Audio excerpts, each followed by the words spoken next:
Okay, 1959, Cuba. I'll tell you, I was born in 1953 in a very happy, poor family in the city of Santiago de Cuba, even though I was born in the country. I was just my parents, hardworking father and loving father, my mom, a lovely mother.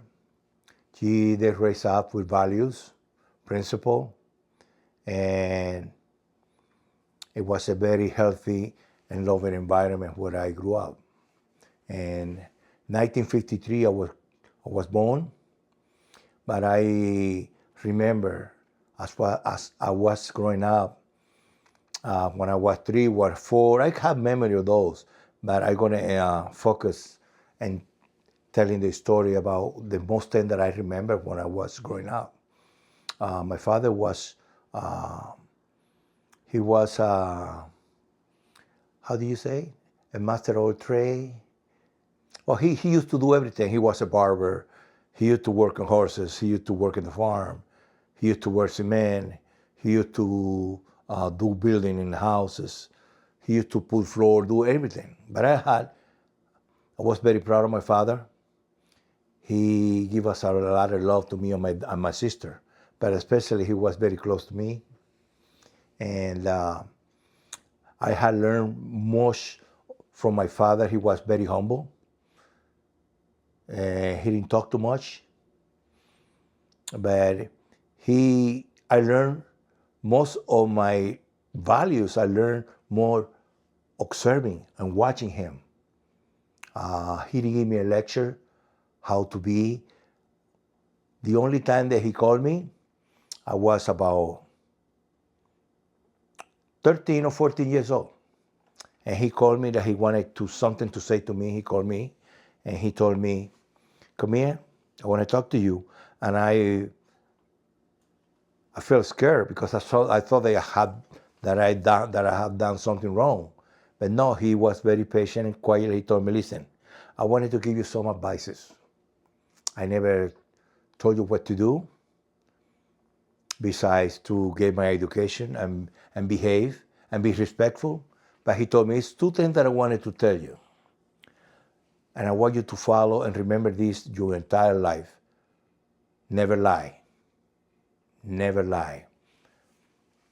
And if you ever have to lie, you're going to lie because you're going to save your best friend's life. And I never forgot those advices. And the other advice that he told me is like, be respectful.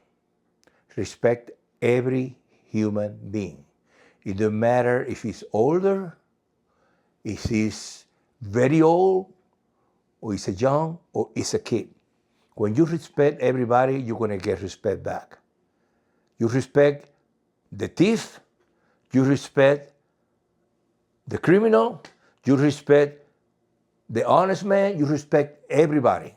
And that will save you from getting in trouble. I remember all those advices from my father, and I keep those.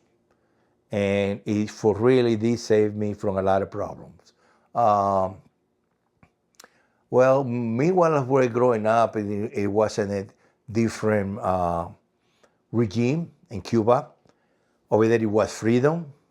It was a lot of poor people that was struggling, but we had everything that we need. We wasn't needing anything. I mean, we was happy with a life standard. We have like I said, a poor family life. We didn't have all that trucks, car, vehicle, anything. And we were happy. Then when I remember while I was growing up, that it was the fighting from Batista regime and the rebels of Castro. It was a lot of people getting killed during the night.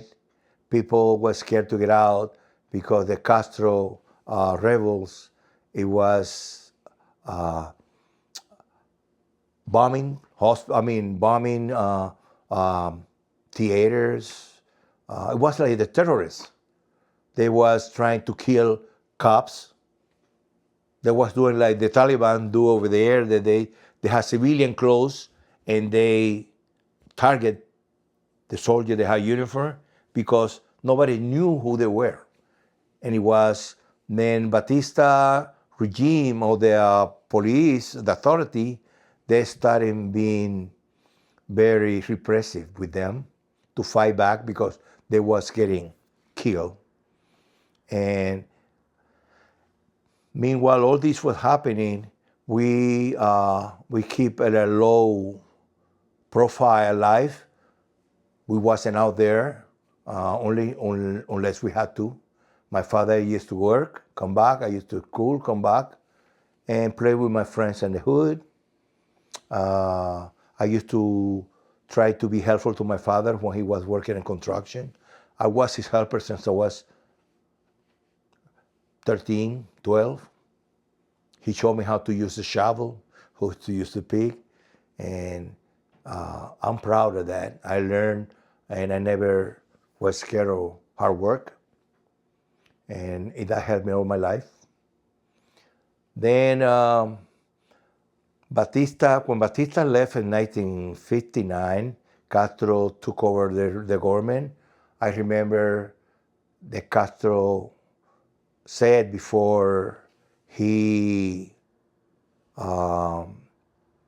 defeated Batista, he promised that he was not a communist. And he said that on national TV that he was not a communist. And I remember as soon as he took over, he said that he was communist.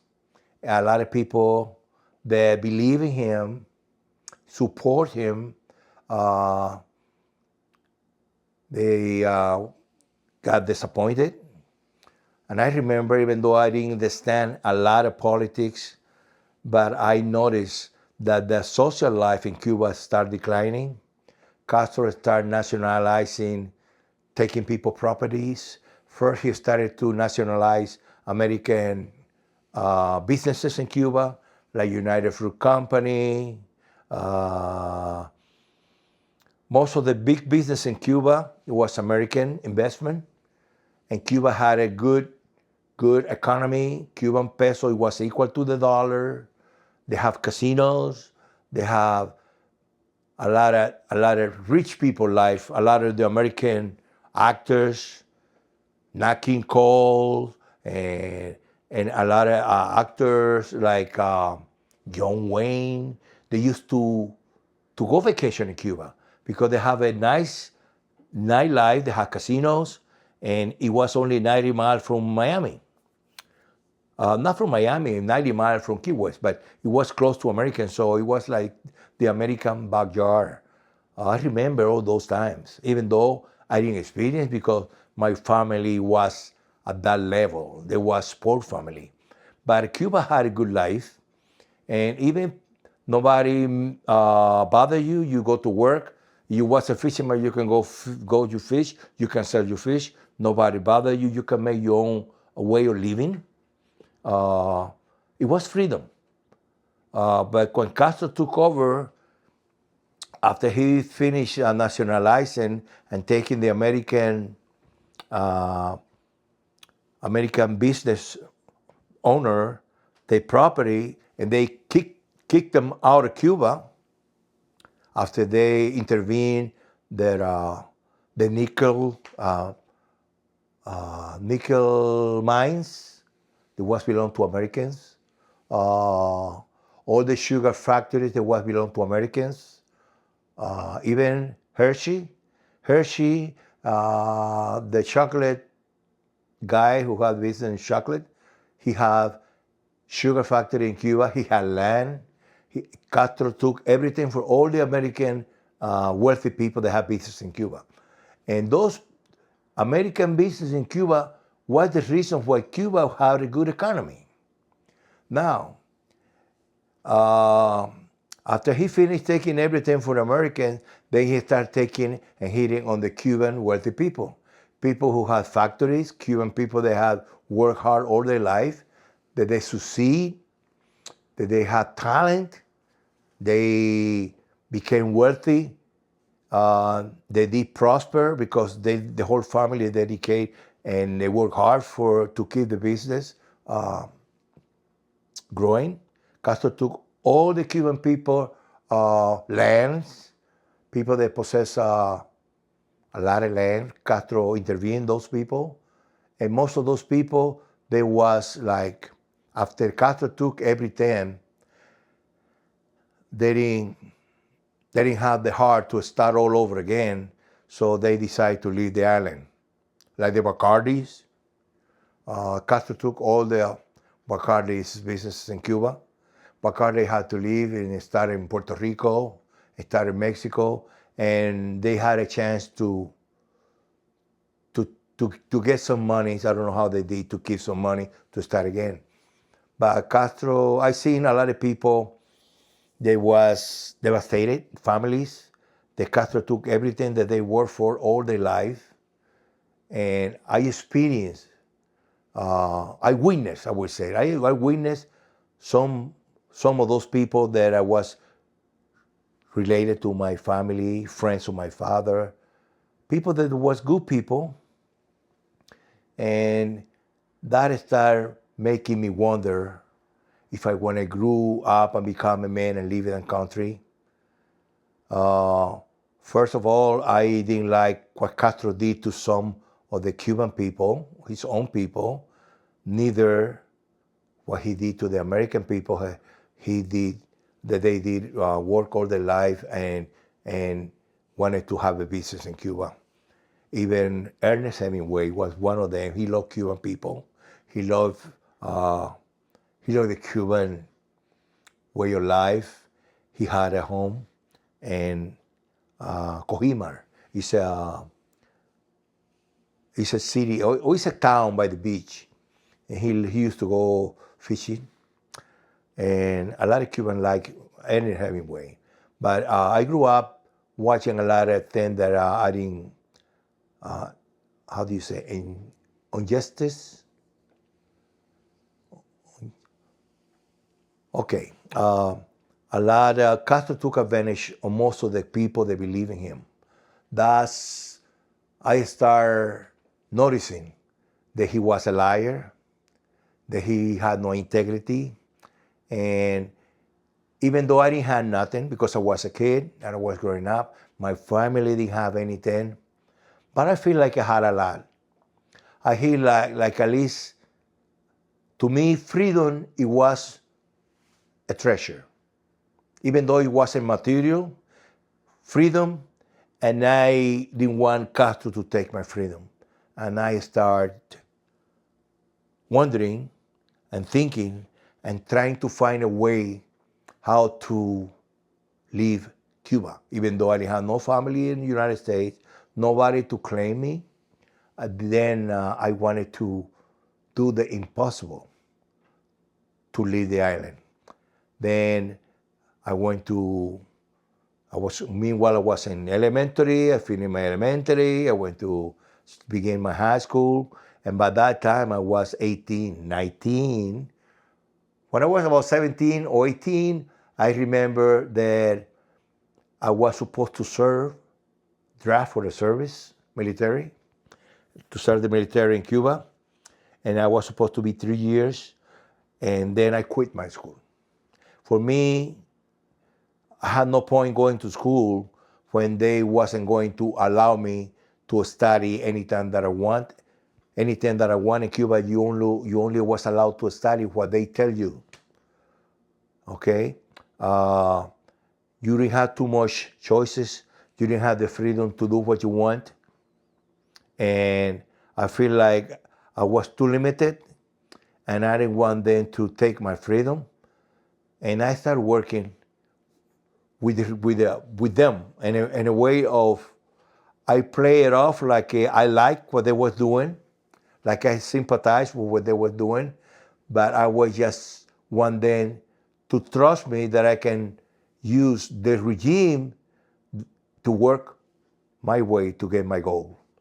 Eventually, I was drafted, and I was sent to my first military base in Cuba to work and to serve. And I voluntarily requested that I wanted to be in the front of the line where they call to be a soldier in the base of Guantanamo. And I started working, learning the minefields.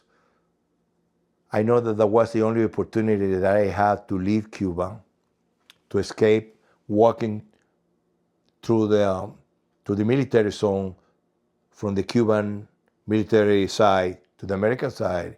And I stayed 6 months serving, and I already had a very good idea how to beat the minefield, to walk through it, and that's what I did. I went home for 6 days. July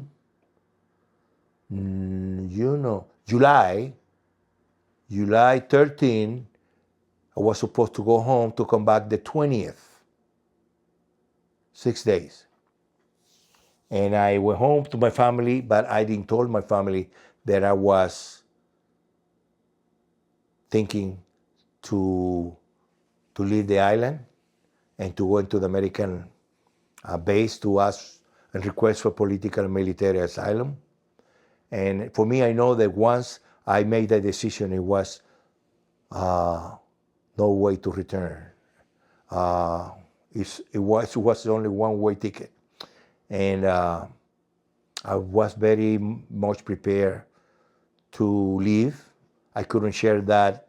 That was a secret. I couldn't share that with my mom or my sister or my father. So the 20th, I came back, and it was 2 friends of mine that wanted to live with me. So I trust them, even though I didn't have planned to live with anybody. But I knew that they wanted to leave the island as much as I wanted to leave the island. So I didn't turn them down. I told them they had to get uniform to be like a soldier, to go from my hometown to Guantanamo. We went in the bus, public buses. Then when we got to Guantanamo, to go to the base where I was stationed, we need to go on the outside of the road that go from Guantanamo to Caimanera, which was the closer town to the base where I was stationed.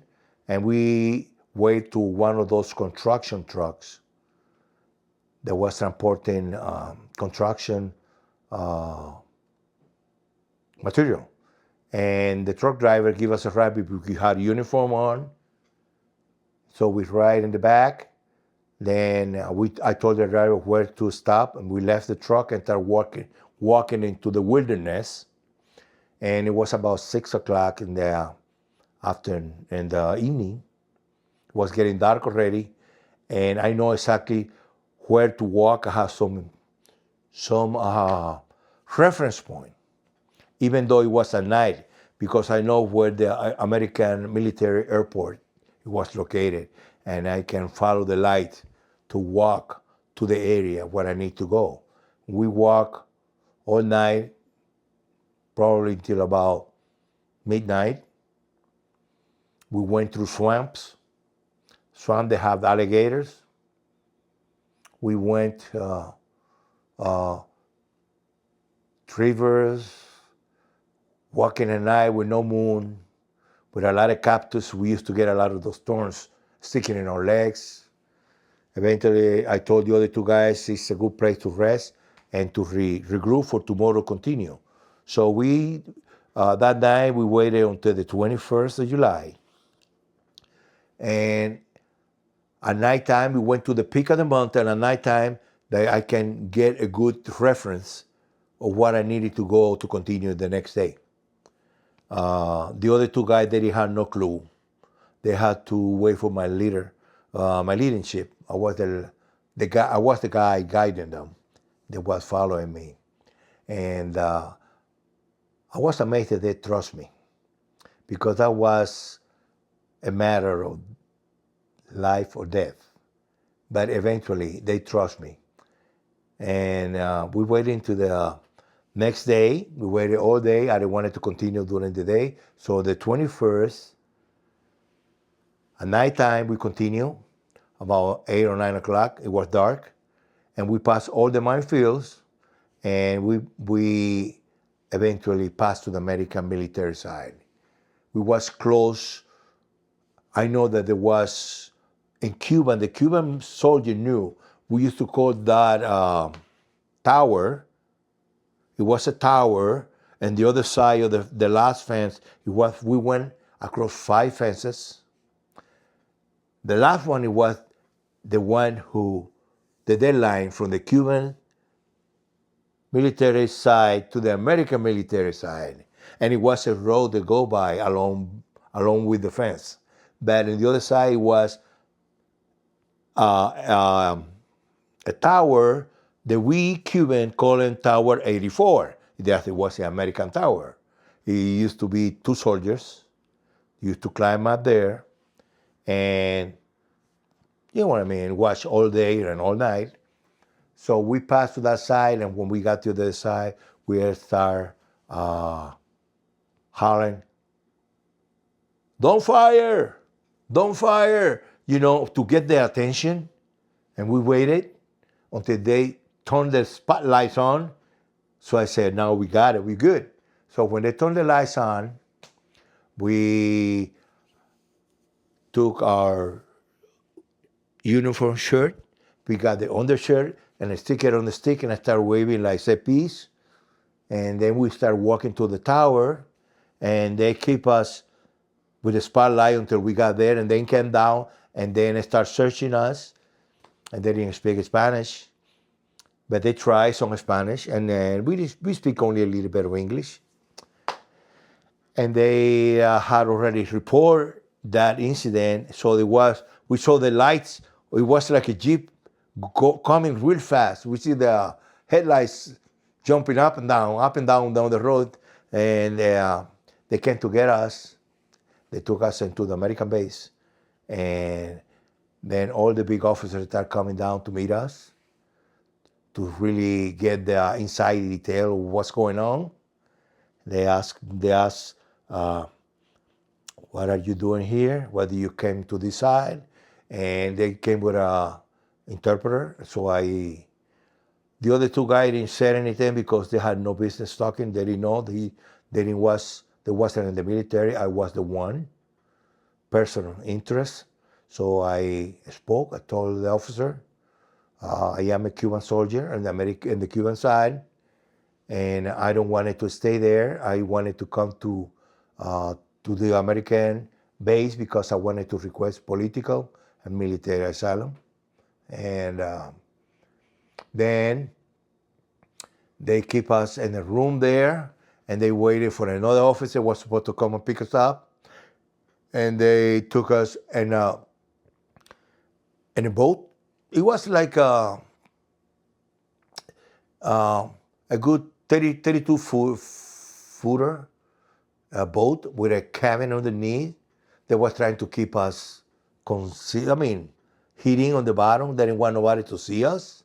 It became like a secret mission, military secret mission, because I don't know, I didn't know anything about American military intelligence, but they was trying to proceed, to do the procedure according to the military protocol. Anyway, then they took us to the other side of the bay in that boat, and another officer came, and we waited, and then we waited for a white van, those long ones with no windows came, and they hand us over to a couple of officers with civilian clothes, and they speak perfectly Spanish, and they told us, "We are agents of American intelligence, military intelligence. So we're going to keep you hidden, and this is a secret mission. We have a lot of Cubans to work here in the base. We don't want none of them to see you. You don't want them to see you because you get somebody of those guys who work from Cuba every day, they come in and out because they work for American under the Cuban contract. They go home every day. But if they see you, or somebody who knows you, see you here, if they tell the government that you are in here, they're going to claim, the government, Cuban government going to claim you.